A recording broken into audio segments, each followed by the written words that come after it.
של האומן יהורם גאון. ירושלים של יהורם גאון היא שירי קודש, אהבה וערגה שהוא שר לה בעברית ובלדינו. היא שנים של יצירה מגוונת ומרגשת לכבודה של העיר, על הבמה, מעל גלי האתר ועל מסקי הטלוויזיה והקולנוע. ירושלים של יהורם גאון היא גם שנים של עשייה התנדבותית למען העיר ומורשתה. במשך עשור כיהן כחבר מועצת העיר, והוא פועל לקידום תרבות הלדינו, להקמת בית ספר למוזיקה מזרחית בבירה, ובתמיכה בילדים ירושלמים בעלי צרכים מיוחדים. יהורם גאון, משורר ירושלים, סוחף באהבה את קהילות ישראל בארץ ובעולם זה שנות דור. תעלה המשואה.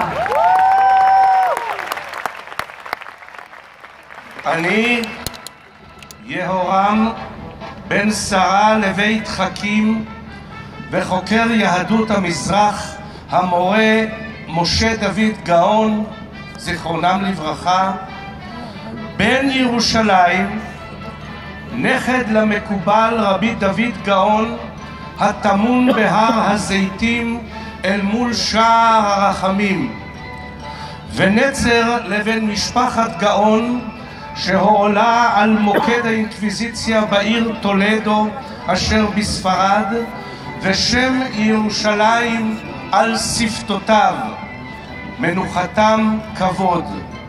הנני כאן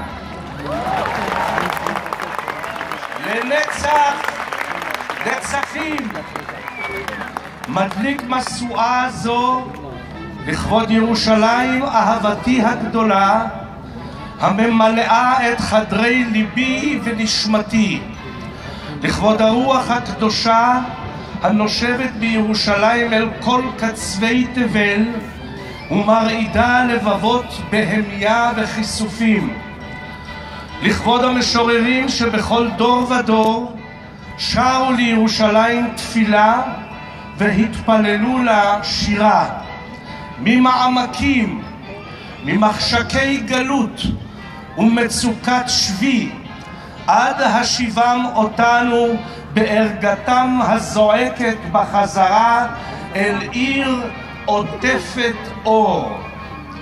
לכבוד פייטני כל הזמנים אשר היללו ומהללים את קסמה של יפה נוף משוש תבל, ציון תמתי אני כינור לשירייך,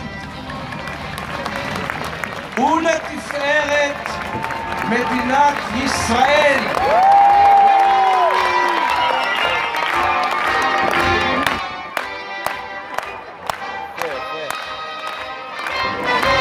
Done.